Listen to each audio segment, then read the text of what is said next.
Good afternoon, ladies and gentlemen, and welcome to the University of Manchester Middle East Centre's online webinar on what's happening in the world of real estate, an insightful session by Professor Selma Carson. A bit more about our speaker today. Selma has over 25 years experience in the real estate industry in the UK as a director of private investment / development companies and with CBRE. She initially trained as a Chartered Surveyor with the Valuation Office, a UK government agency. In 2009, she moved into higher education and in 2013, joined the University of Manchester to establish a real estate department. As Programme Director for the MSc Real Estate, she has established a thriving course from which graduates go on to successful property careers across the UK and internationally. Her research interests are focused around making buildings better for business and the role of professional bodies in the 21st century, linked to her involvement with the RICS as a regional board director and chair of APC assessment panels. So we're clearly in expert hands. We'll make sure to have some time to go through some of the questions that you may have. So please send them through the questions box and we'll try and answer as many as we can as we go through the session. So with that being said, thank you very much for attending this session, and over to you, Selma. Thank you very much. I'm delighted to be here and thank you all for giving time up at the end of your day. We titled this What's Happening in the World of Real Estate, and clearly everything is rather topsy-turvy at the moment. It's very much surrounded by uncertainty. So I'm just going to talk a little bit about imagining the post-COVID world. So it's sort of speculative insights about what I and my colleagues think we're seeing and what it might mean for real estate over the coming years. We'll talk a little bit about global risks and the real estate markets. I am going to pick up again on climate change and going to then round off with a little bit about our new blended learning programme in real estate, which launches from the Middle East Centre in September, and we're very excited about that. So I'd like to let you know a little bit about that. It may be something that you are specifically interested in. But first of all, let's really think about where are we today. What we have, it's a global disruptor. COVID is affecting every country, every part of the economy. Real estate is not excluded. Real estate is so fundamental to our lives that it couldn't be. There's so much uncertainty around. Uncertainty is where we don't know how to measure the risks that we are facing, how to make decisions with some degree of risk evaluation. And that's very important when it comes to investment. There's a lot of talk about the new normal. As lockdowns ease in different countries and we start to get back to what we might have thought was normal business, I think there's a common consensus, it's not normal, it's new now. But the way we're doing things, sometimes that's by necessity because we are not able, with social distancing, with economic issues, to do things the way that we did 6 months ago. But maybe the new normal is going to be by choice, and so invite everybody to think about that and how that actually is going to affect real estate. And I think very much it's accelerating change. There's a lot of business commentators. I've just put 4 points that McKinsey's have highlighted in the last few days, things they see happening in all businesses, and that will translate to the impact on real estate and real estate businesses themselves. More collaboration, flexibility, inclusion and accountability. So what does that mean for real estate? So over the next 20 minutes or so, let's explore some of these aspects. But I wanted to start with a global risk landscape, a very brightly coloured diagram, which was produced by the World Economic Forum. They do an annual, been doing it for over 20 years, global risk report. And This is showing the way in which the top 5 risks, in both the likelihood, the expectation that they will arise, and the impact, the negative effects they will have on us, match up. And if we go back to 2007, we see blue. Blue is economic. It was very much the dominant concern at the time, and that was rising up to and then through the global financial crisis. So for effectively 5 years after that, blue was dominant. And then what we've seen? Green has taken over. Green is environmental. So the economic risks include asset bubbles, deflation, financial failure, fiscal crisis, unemployment. The environmental is climate action failure, extreme weather, environmental disaster, natural disaster, and the loss of biodiversity. So when you look from the global organization's perspective, what they've seen is we live in a world of risks. We can try and manage our risks, but we need to be aware of them, first of all, in order to take appropriate action. And very much the focus has shifted. So the question to all of you is, what colour will this diagram be next year? Clearly, we're in a situation where we're going to have significant economic challenges. But will the climate change emergency, as it's been called, go away? And what about some of the social issues shown in red? What I think is very interesting, and none of these top 5 on either side actually included infectious diseases, although it was recognised as a risk. So it's been on the global agenda, the radar, for many years that there's a potential of a pandemic, but not perceived as one of the top 5 livelihoods or the top 5 impact. So how does that translate into real estate markets? When we're looking at a real estate market, this is a simplified diagram, but I like it because it really reminds us that we have to think about both the asset side, the capital market. So that's very much where the investment comes from. If I'm going to invest, why real estate? I mean, real estate is the largest asset. Real estate is deemed to be, by the World Bank, 70% of the world asset base. It dwarfs the value of equity and other financial instruments. Residential is by far the greatest aspect of that. But when it comes to what investment flows into the property market, into real estate, it's going to come from the alternatives. What else can you put your money into? What return are you going to get according to the risk that you're going to take? But the other side of the market, on the left-hand side, is a space market. It's the occupier market. And I would argue very much that that actually is the driver, the real driver of the real estate market. If people don't want houses to live in, offices to work from, or factories or distribution warehouses or leisure facilities, then there's nothing for the capital market to invest in. So we really have to pay attention to what is going to influence our space market. And that is in terms of volume, but also categories, what sectors of the market, both types of property and what locations they're in.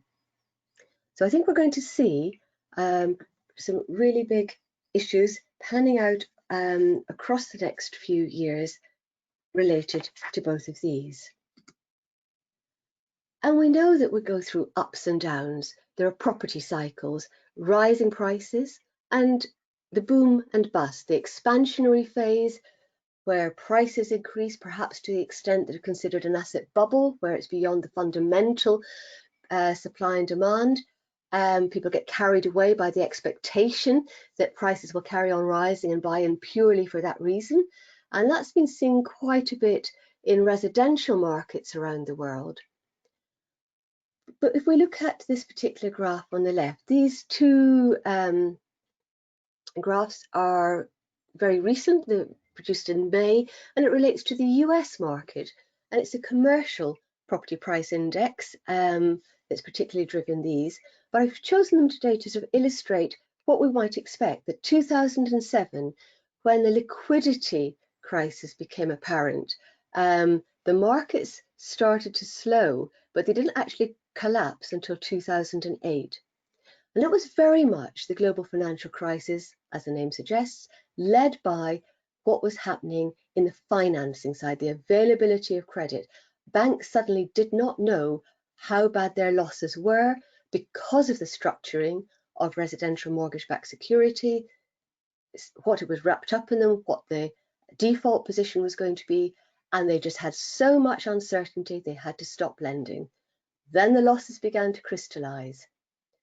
So it was quite a slow upturn. Now, some markets, some geographical markets, had a much sharper rebound. Both the US and the UK were fairly slow. We were actually later in the UK. It took from 2008, good 2 years before we actually started the upward slope. 2011 really was the bottom for the UK. Other markets rebounded more quickly. This is just part of the normal property cycle. We expect to see booms and busts. The graph on the right, I think, shows probably slightly easier the year-on-year change and how clearly there was a rebound and then a more gentle increase.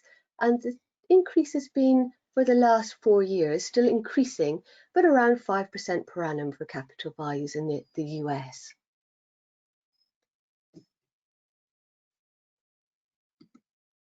What's that? I'll just go back. Well, one other thing, just to mention, what was really happening with investment? Did investment stop after the crash? Well, no, it didn't. Clearly, there is counter-cyclical investors, people who had the capital, were not reliant on funding. They were able to come into the market. Investment took place. Very much, though, it was income-driven. Cash is king. Is that what we should expect this time? The focus on getting an income return, because investment is looking at both income return and capital return. So very much also a flight to safety. The other aspect we saw from investment after the global financial crisis was what was perceived as being the safe sectors, safe locations. So back to the traditional home of investment categories and locations.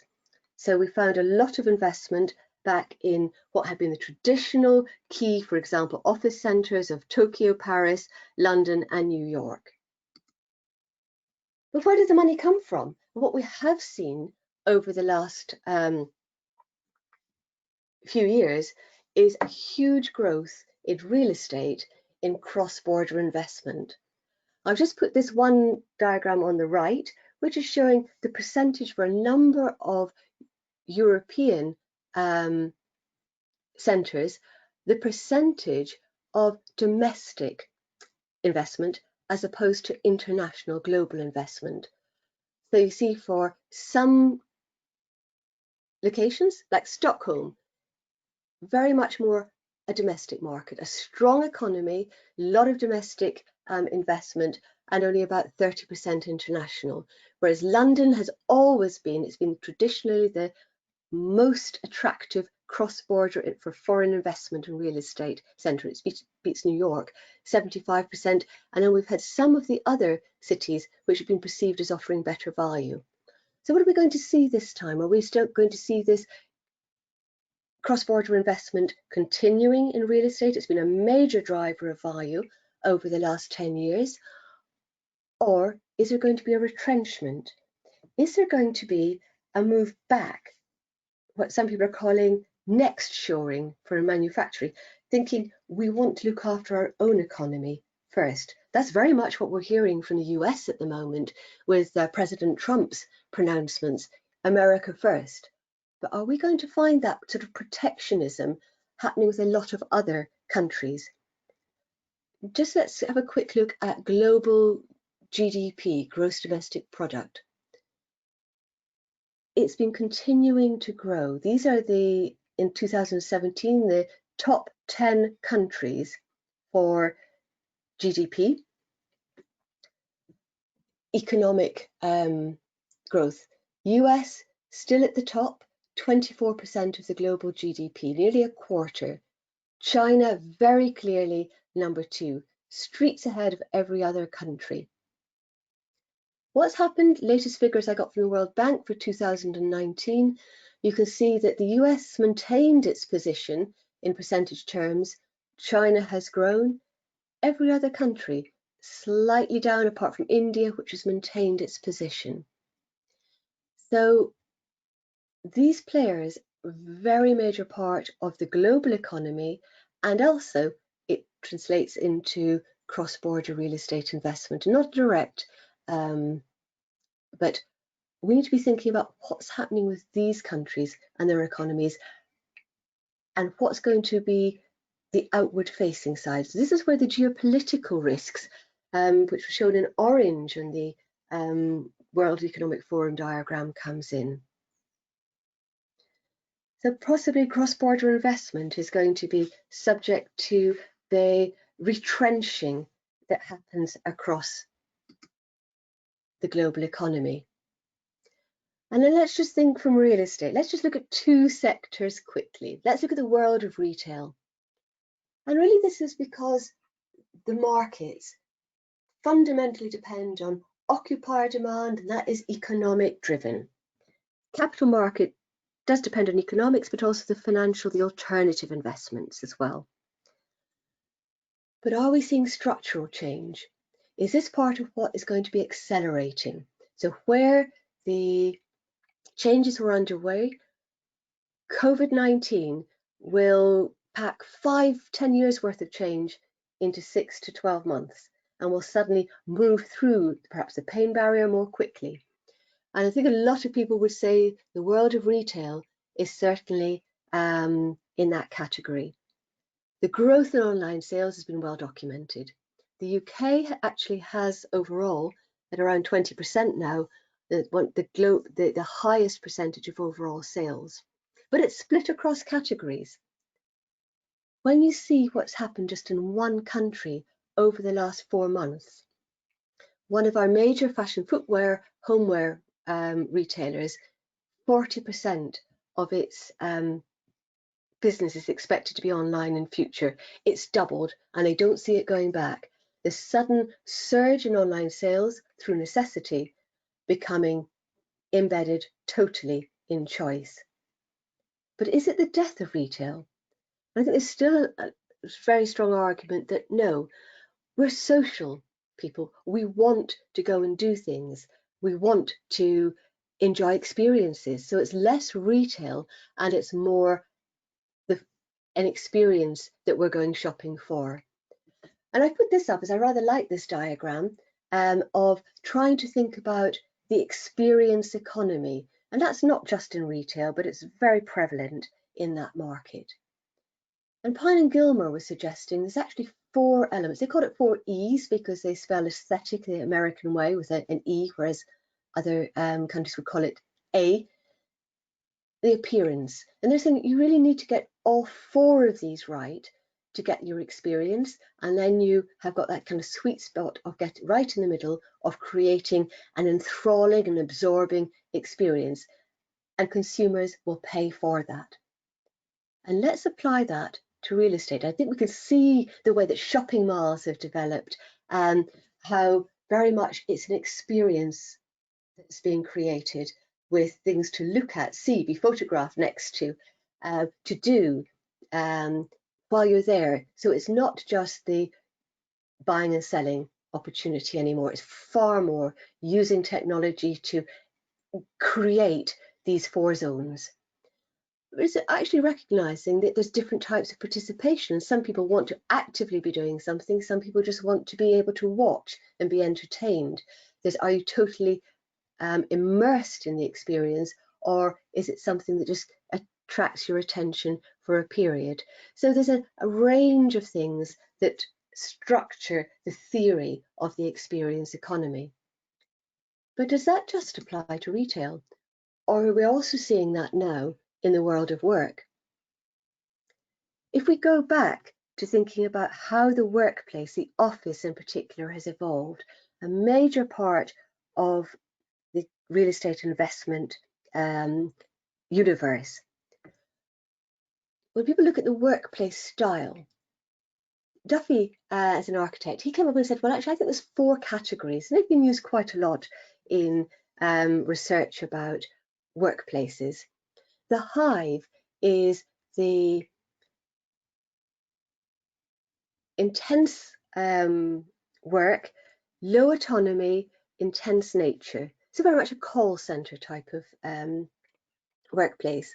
And they vary depending whether it's high autonomy, low collaboration for a cell, for the cell, where you have to concentrate, but you don't need to work with other people. The club is where you have high autonomy, high knowledge, and high interaction required.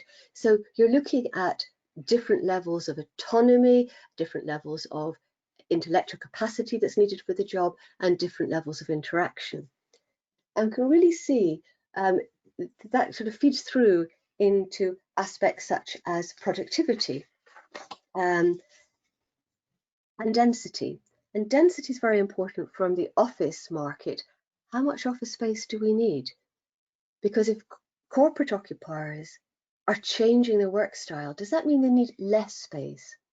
Because although there's been a driver for reducing costs by all corporate organizations over time, the value of your workplace to attract and retain your employees is highly recognized today. It's highly important.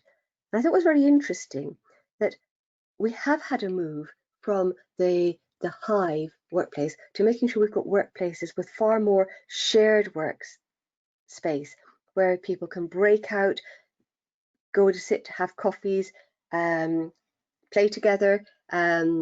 Something that we've seen rise hugely in the workplace in the last 10 years. Question of the co-working space, and within headquarter offices, this is clearly the place. Google and Facebook are very well known for the type of offices that they're creating to attract their staff. 45 to 50% of the whole office space can now be that shared working setting, whereas a traditional office would be more like 25%. And it was perceived that that was going to be a reduction in the amount of office space. Individual desks, you were having fewer of them, you were hot desking, you could reduce your office space, reduce your costs. And to a certain extent, but far less than people expected. The density figures from some research show that it's sort of reduced from effectively sort of 99, let's say, square feet per person down to 96. So not a major change. With this difference in work style has not had the impact on density than might have been expected. If you have office space such as the hive, the high intensity, you might get about 60 feet per square foot, 60 foot per square person. So really quite different, but there's a bit different approach to the way we should be looking at workplaces in the setting that's needed today. And that is driving into the flexibility. So 63% of corporate occupiers globally, according to a Cushman & Wakefield survey, are now using flexible space to some extent. And that flexible space is co-working, and a broader, it's being able to take short-term occupation. That's really, as we can see in front of us, a trend that's happening over the last probably 10 years, but accelerated in the last 5, certainly, across the world. So we can see that in every area, particularly Asia and Pacific, how much the percentage of flexible space is really growing. That's structural. What's the problem today? Social distancing is making the flexible co-working space very difficult to manage. Some of you listening may be involved with that. But will we get around it? Is this one of these changes that's been made by choice and we'll want to go back to? It's not we're stopping using it now, not by choice, but because of necessity with social distancing. I would argue that the flexible workspace is a structural change that we'll see accelerating rather than declining. And the last couple of things I wanted to, or the last sort of topic, was climate change. That has been top of the global risk.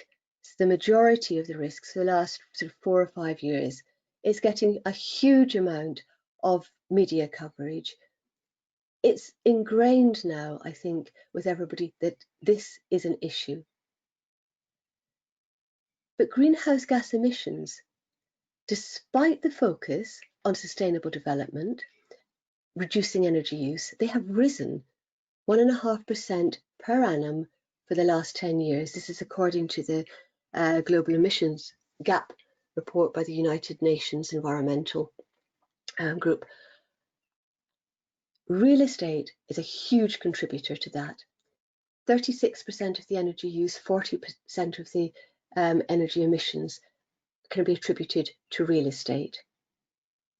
So we've seen focus on regulation, focus on making us change. Is that going to continue? Or is that going to be overridden by the economic side of our balance going forward? Is the economic imperative going to take over the climate change imperative? I'm not sure it will. I think, importantly, I've put the quotation down there by Stern, economist who wrote a major report for the UK government. And I think this was interesting. It's a market failure, he was saying. It's not something that is just environmental, it's affecting us.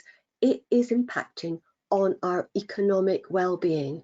We need to sort this. It's a market failure. We cannot put it off to one side saying it's not important. And whilst there is a huge amount of focus on what we're going to do building-wise, I wanted to pick out one particular element that I think is going to become something we need to consider more within the built environment over the next 10 years. And it's getting down to this embedded versus in-use carbon. So real focus has been on the energy use of buildings. So it's focus on, let's have our green buildings, our badge to say we have a LEED rating. We have BREEAM sustainability ratings. We've got energy performance certificates. And quite rightly, that has helped to focus attention. I'm not going to go into it today, but there's a lot of research to say that that's only part of the story. It doesn't actually change behaviour. The focus now is saying, well, maybe we should be looking at how we're constructing our building. We need to think far more about the whole life cycle cost. It's not enough just to focus on the bit in the middle, the operational energy use, or what happens with maintenance and repair. The upfront costs of the whole life cycle carbon emissions considered to be 50% of residential property, nearly 50% for distribution and warehouse property, and about 35% for office property. So it's a significant element of what we do in building and shaping our built environment is to do with that construction development side. The management side is still very important. And if we find that governments do rebalance, reboot their economies, as has been suggested, trying to take account of both economic necessity but climate change as well, then perhaps there will be a lot more focus on subsidies, help for green projects, green financing. And this is very much a suggestion about we need to be thinking about carbon reduction. Right at the top, you just build nothing, which people accept as not sustainable, but you could build less, maximize the use of your existing assets. You could build smartly, build cleverly, so using the low carbon materials, build in a much more streamlined way.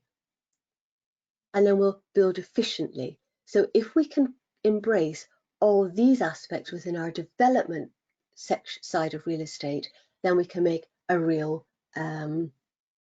difference. And we have to think about what that's going to mean for what we see.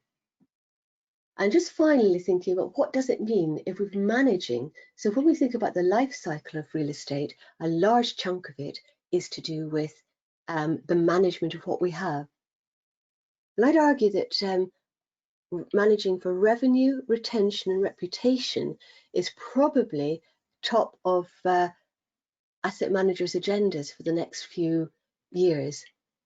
We're back to what's happening in investment, looking for the income. Cash is king. We need to make sure we have revenue. We need to keep the tenants we've got. We need to make sure that our reputation attracts people as managers to the space, keeps them in the space, enables us to hopefully add value by keeping them and raising rents in time. So perhaps we need to be thinking as a tenant as a customer, which in some countries is still a very strange concept. One of the leading investor developers in the UK promotes themselves as a property partner, not a landlord. Whatever type of building, I think it's got to be creating compelling experiences. It's not just retail that needs to do that. Make people feel good about being there. Health and well-being, that's really been seen upsides with the sustainable credentials of buildings today. That's going to rise up our agenda. And I don't think responsible property investment and asset management is just a nice to have, the environment, social governance. I think that is going to be still a priority. It gets bad press. Is it just virtue signaling, saying, oh, I'm great, but rather than making real change?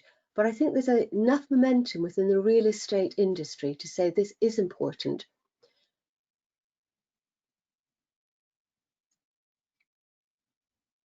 And it's really going beyond the green badge. It's not just saying we've got a green badge, let's move on. It's enough research now to say, actually, if you live and breathe this, the ESG, actually it does come back to your revenue, retention and reputation, so that you will actually drive business. It has got bottom line benefits. When we come back to where we are today, that's got to be really important. We're living with uncertainty, and that in valuation terms has got particular resonance. If you're valuing, which you need to do, a very key part of real estate to provide the base, your asset value, in order to get loans for buying and selling. How do we value today? We don't know what's happening. There's material uncertainty around the real estate market and valuation. Certain categories of property are being thought to be released from the RICS's expectation that people have to say all valuations today are going to be subject to material uncertainty. So there's a more than just assumption, a lack of certainty about the normal judgment calls on what a valuation is, the actual point value, what it's representing. There's so much uncertainty, but there's certain things that will, and recently logistic and warehouse properties have been added to the list of things where in global terms, maybe exceptions, it's thought they're no longer, we can see that there's going to be a need for those. The values haven't been dramatically affected, so we can carry on to value with some certainty.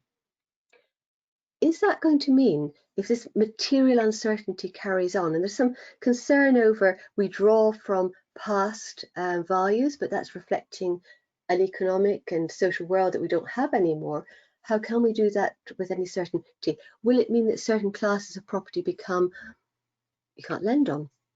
The structural shifts, we really need to say that is happening. We can't just carry on as before. So it's going to be some very unpleasant markdowns in valuation for investors. Really thinking about what we need to do that's different in future. We need to rely on quality data. That can be difficult. Different countries have got access to different amounts of real estate information. We need to focus on the occupier. They're at the heart of having an income and having an investment. And I would say ESG really is here to stay.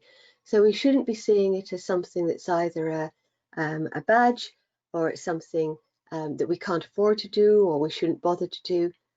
Irrespective of the post-COVID, the changed world, our thoughts as a team in Manchester are that these things we still need to concentrate on. So I'm going to ask if there's any questions at the moment on anything we've talked about. Yeah, absolutely. Thank you very much for that, Selma. Moving on to, we've got two questions here. The first one is Dubai's built it and they will come economic model under threat?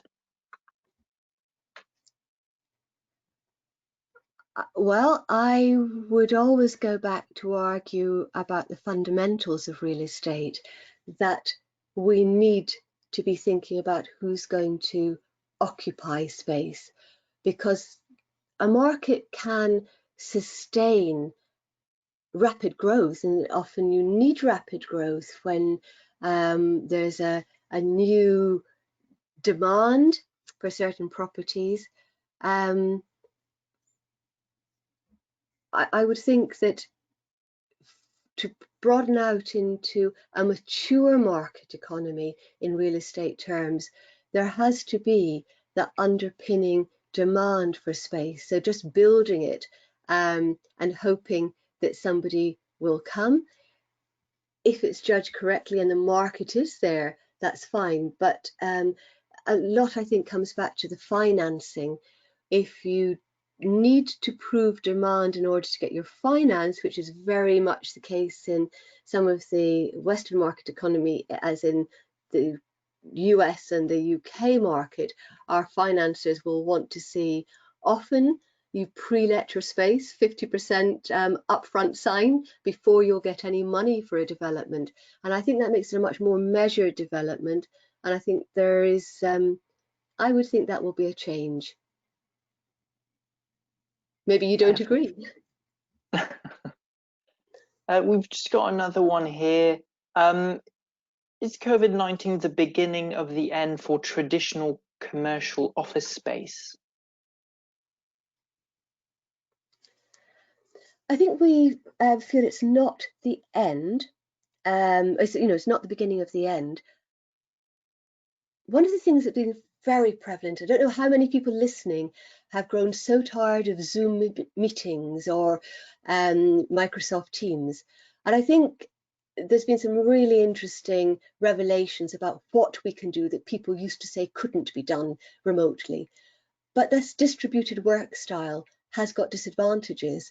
And I think there's so much of people wanting to get back and getting that face-to-face collaboration, and particularly for the high value knowledge-based industries, that serendipitous spark through a conversation. And it's far more business-like. We can't have the same kind of conversations online. So I think there's some very positive benefits from it, but we see there's still needing to be locations.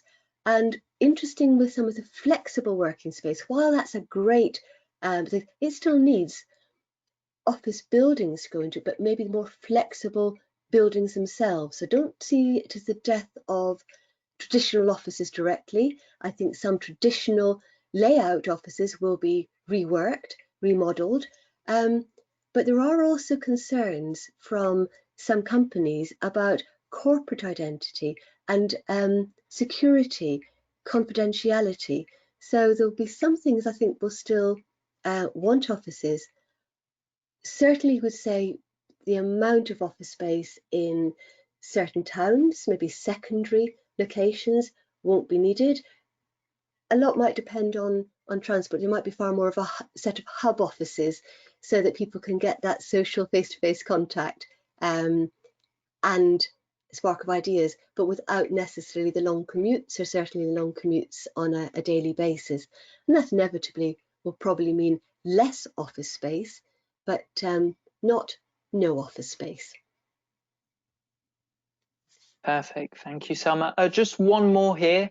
before we move on. Will reduced globalization affect cross-border investment into real estate?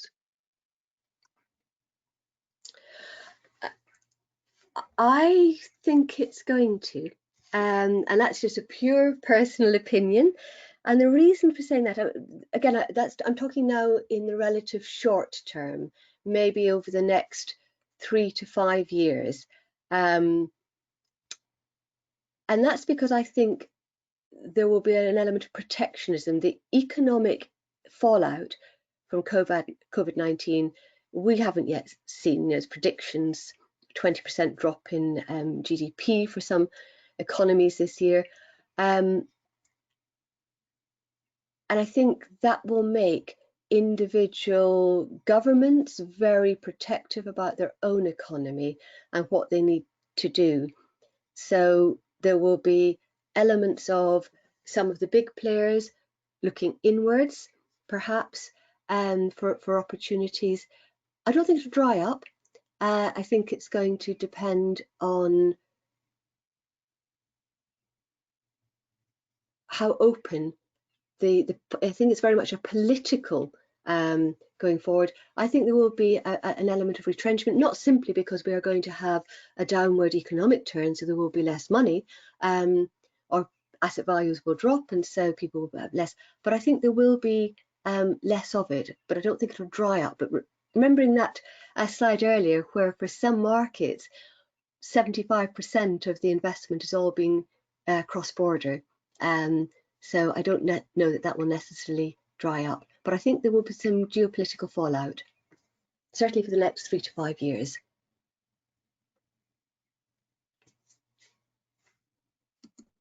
Perfect. Thank you, Selma. I think we can move on now if you're okay.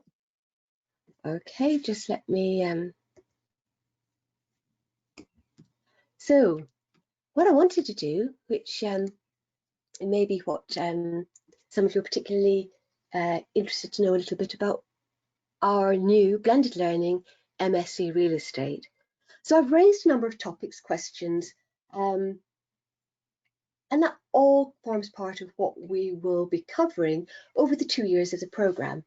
And we really set out our aim. It's commercially aware real estate professionals to work successfully across the global real estate market. And it's really to help you develop understanding of the role of real estate.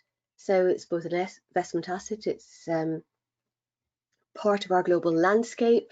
It is a really important economic base. It matters to us personally. It creates sort of our social and cultural identity. So it's really understanding the role of real estate from all perspectives and the impact of the global risks and mega trends. So urbanization is shifting economic west to east. What does that mean? We've seen some of the investment that's been happening in the last few years for that. But it's really getting down to understand that and trying to get, particularly with real estate markets as a topic area, it's not one market. It's lots of geographical markets, it's sector markets within a country and a region. Things are different. So at one glance, people might say, oh, Singapore and Hong Kong, the property markets are very similar. They're not. Very different drivers. And it's getting under the skin of the property markets to understand what makes them work, challenges, and what will affect all of them, what will affect and have an impact on different markets in different ways. And I think the last point, or second last point there, is our approach is very much thinking about an education for the future. So it's trying to develop critical thinking, making connections between different topic areas, and developing a reflective approach to the learning, because we do not know what's around the corner. If I said this 12 months ago, people might have been more skeptical, but we all know it was not seen, although it was vaguely on the radar that there could be a pandemic at some stage. That was not in any person's mind about how it was going to have an impact on what we do business, our personal lives and real estate. So it's really being able to be flexible, agile, and take the situation, know the fundamentals, what they mean, and make the best decisions that we can for whatever area of real estate practice we're in, whether it's development, management, type of property, wherever. And importantly, it is RICS accredited. The blended learning approach, it combines online learning, so material you work through at your own pace. It's structured week by week. Some of it's interactive, so you'll be asked to share ideas with tutors online, with your fellow learners. There'll be quizzes, things to check you've understood, links out to go and look at things on we find on the web. So it's a combination of that online learning with face-to-face teaching at conferences. So we have 2 3-day face-to-face conferences each year. We expect attendance. Obviously, there may be reasons why you can't. What we do have to say is the next one is September, to start at the start of the course, and we have made the decision that that will be done online, simply to give people certainty at this stage when everything is still so much in flux and uncertainty. The blended learning, all your assessment is submitted online. There are no exams. You may have heard of people having to do other courses by going to exam centres. You will have reports, professional style reports. You'll have blogs, group projects, online tests, some essays. So combination of styles of work. It's 24 months, 4 blocks. You cover 60 core units. You can choose one, and you have a 40 credit project-based inquiry. So I'll just show you in a moment the actual structure. Each 20 credit unit is 10 weeks in total, so you have 8 weeks of material to work through, plus 2 weeks to kind of consolidate, review, and produce your final assessment. You start with real estate markets. That's really the fundamentals, trying to think about all of these aspects talked about earlier today. How does that come together and shape the property market? Then look at property valuation. If we do not know what a real estate asset is valued at, we can't use it as collateral, we can't use it for loans, we won't know what price to put it on the market to buy or sell. So really important to understand the technical side. Valuation is described as an art and a science, but the other considerations that come in, it's very much a question of evaluation and judgment. But we have a number of regulations around, because valuations are dependent upon for company accounts, buying and selling the shares in the company. You have to understand the value of the underlying assets. And then you'll move on to future cities and land and development. There's a kind of link between each of the units. So future cities is really thinking, how do we plan our built environment in the future? And I think obviously looking at the environment you have in Dubai, the exemplars that are going to be showcased with Expo next year. There's a lot of cutting edge practice in the individual buildings, and also think about how we structure it. And also thinking, what is a smart city? Now, often people think it's all around technology, but actually the people part is really important. So how do we make our cities fit for the future? And then more down to the individual building, how do we actually turn bits of land into buildings? What are the challenges? What are the considerations? How do we appraise it? What do we need to think about design-wise? And then in your second year, you focus on real estate investment and finance, and that's looking very much at how we manage risk, how you build a portfolio to distribute the risk, to try and get the return you want, how you can finance that, what are the sources of finance, what are the pros and cons. And then that's linked with, once you have your assets, how do you add value? How do you actually get more out of that asset and achieve the return that you want? And then finally, you choose one out of law, real estate modelling, which is very much, how do you manage data? If you've got a lot of data, you want to statistically test it, how do you do that? or work on a corporate real estate project. And that's very often forgotten about. But we strongly argue on this. It's not just investment. We have to think about who's occupying. What about the companies that drive for office space and working on a project to identify what companies are looking for and decision making.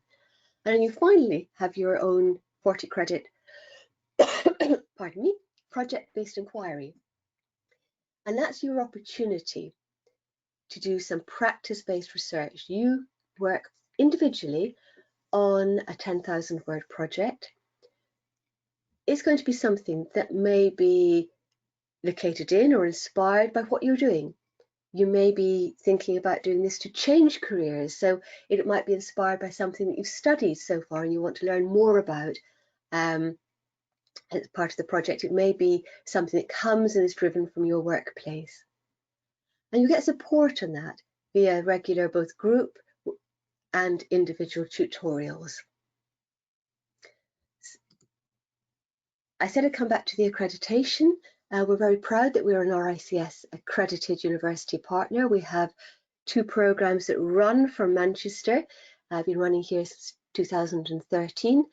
We have been running our blended learning since February 2019, so it will be our 4th intake in September. And particularly for you in Dubai, we are licensed as well as accredited by the RICS. We're licensed by FHEA. Manchester, you probably know a little bit already about, but obviously we've got a great reputation as a research-led university. High level of world-leading or internationally excellent research. We're very experienced in blended learning through the University of Manchester worldwide. You'll be taught by both experienced practitioners and world-class researchers. You get a really nice combination. We pride ourselves in Manchester about applied research. And finally, I'm preempting perhaps a question. Obviously, we're looking mainly at students who have already graduated from our campus-based course, and they are now working throughout the world. I know people from CBRE who are working in South Korea, in several cities in China, in Bangalore in India, and in Dubai. Similarly, Cushman & Wakefield internationally, a number of other companies, Savills, global real estate consultants are a big employer. People are working in investment funds, real estate investment trusts, again, private development companies, both UK and worldwide. People have gone into project management, working with some of the very big infrastructure and developers. We're looking at public sector, non-government organisations, business and engineering consultants in that broader sense than just real estate. So graduates in Deloitte and PwC, for example, and we have some who have set up their own companies. So really a very broad opportunity base from the degree, because we try to cover the development, the management, the investment side. So it's a really holistic view of real estate. And that gives me just a few minutes for any other questions that anybody would like to ask.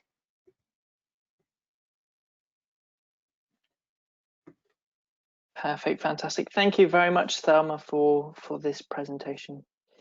We've got a couple of questions, yes. So the first one I'd like to get into is there an option to attend the course conferences in Manchester for students that join the Middle East Centre? My understanding, and we might need to come back and check that, is out of the 4 conferences, you are able to attend one at an international centre, which at the moment would just be Manchester if you chose to do that. We don't fund it for you to come. You would choose to fund your travel over to that. But let us come back to you. We'll just double check that I've given you the right information on that. Perfect, thank you. We've got another one here. What sort of activities take place during the course conferences? It's a range from keynote speakers on some current topics, so a range of our experts from Manchester and from industry. So we've run one sort of face-to-face conference so far, where we would always try and have some site visits, because real estate can't be studied in a classroom. It's very much important to go and look at things and discuss and debate. So we'll be looking at site visits. We'd have speakers from industry. We'd have some keynote presentations and some of the latest research, which can be with colleagues looking at the impact of environmental social government on real estate companies, looking at funding, how we develop funding for public infrastructure through development, things like that. And some topics. We also use it as an opportunity to discuss issues around your assignments. So we might have some presentations to give you some feedback on what you need to be doing for your next piece of assessed work. So it's a real mixture from site visits, talks, interactive discussions as groups as well. So for example, we've got one on the international real estate market, a session scheduled, where we will present separately to what's in the learning material some additional information about another 2 markets, and invite students to discuss what they find in their home market as well, so that we can tease out the differences between markets. So designed to be interactive. Brilliant, thank you. We've got another one here. Although the program starts in September, will reading materials be available beforehand? Will they be able to do any sort of readings or things like that before the actual start of the program? No. In general, the course material will only be available when the course starts. Is it a week before? Sorry, if you'd say that easy. If the course officially starts on the 7th of September, you would expect to get access to the online learning materials a week before, but it is something that we are looking at making suggestions of any advanced reading. Until you're a registered student, you won't be able to access the library, but as soon as you are enrolled, we'll be able to give you access to perhaps some additional advanced reading before you start. Fantastic, thank you. We've got another question here. There's an interested individual that has over 15 years of work experience. Would this program be suitable for an individual with that much experience? We have people on it who are finding it interesting, who've got a similar amount of experience to you. So we're happy to discuss that sort of separately with you. If you'd like us to give you more detail, what we find many people who have relevant work experience find simply going back to look at some things that you think you are familiar with, you'll find some slightly different angles, but often work tends to specialise down 1 or 2 aspects of real estate, and this is hopefully going to broaden out and give you some other thought points, other perspectives about real estate, which might help to broaden what you do, or it might just give you ability to do what you're doing with some additional knowledge. But we're more than happy to talk to you further and see whether you think you would benefit from it. Clearly it has the accreditation perspective, and we certainly have students who've got that level of experience already. So students at the moment are, as I said, probably more experienced than even 15 years, but certainly quite a few 5-10 years experience. We do have people who are doing something totally different and seeing this as a complete conversion, it's a way into a new career. So a range of reasons for doing the program with this. Fantastic, thank you. We'll just take a couple of more. I have a question here. For someone who's interested in getting the RICS membership, how useful would this program be in getting there, maybe? Yes, the RICS has got a number of different ways to go forward to become a member.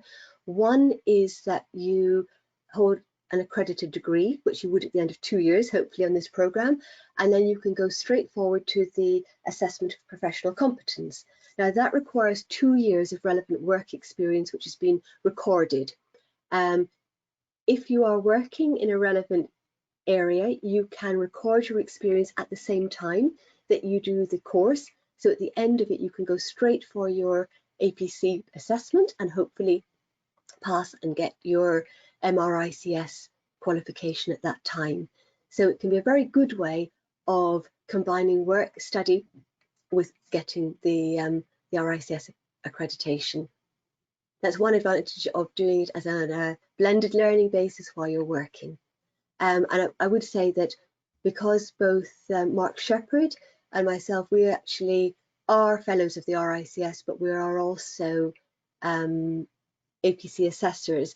So one of the things that we are very happy to do, and we're going back to the previous question about the conferences, at the conferences we also can have discussions about RICS career development, opportunities to meet other graduates as well, to understand more about opportunities in real estate. So we're very much able to help you on the RICS process. Fantastic, thank you. Just one last one. Of course, this is quite relevant to what's happening at the moment, but will face-to-face conferences be possible with what's happening at the moment? We are planning that the face-to-face conference in spring next year and the 2 that would follow that will all be 3 days face-to-face based in Dubai. Obviously, we cannot guarantee that because nobody can guarantee what will happen over the next few months. We're just making a commitment now because people need time to book accommodation, book travel, that we will do it as an online interactive. You won't be listening to somebody for 6 hours just talking at you, but that's the way we will run the September conference for 3 days. But after that, the intention is absolutely to be face-to-face, including speakers from the region as well. Perfect, fantastic. I'm just keeping track of time. Of course, we've just gone over the hour, so I think we'll keep it there. We've been through many questions. I'm sure that many of you still have a couple of questions maybe to ask, so do feel free to get in contact with us. I'm sure that Selma and the team as well at the Middle East Centre would be happy to answer any questions that you have in regards to the MSc Real Estate. You can find, of course, more details on our website at www.manchester.ac.ae, and of course you can request a call back to get in touch with our program counsellors as well to get more information. But on that note, I'd like to thank you all for attending the session this afternoon. I hope you did enjoy it and found the session useful. Thank you very much as well to Professor Selma Carson for leading this very insightful session, and we do wish you all safe journey. Obviously, do stay safe at the moment with everything happening, and we hope to hear from you, of course, very soon, and we'll see you next time for a future webinar. Thank you very much for your time, and very good evening to you all. Good evening, everybody.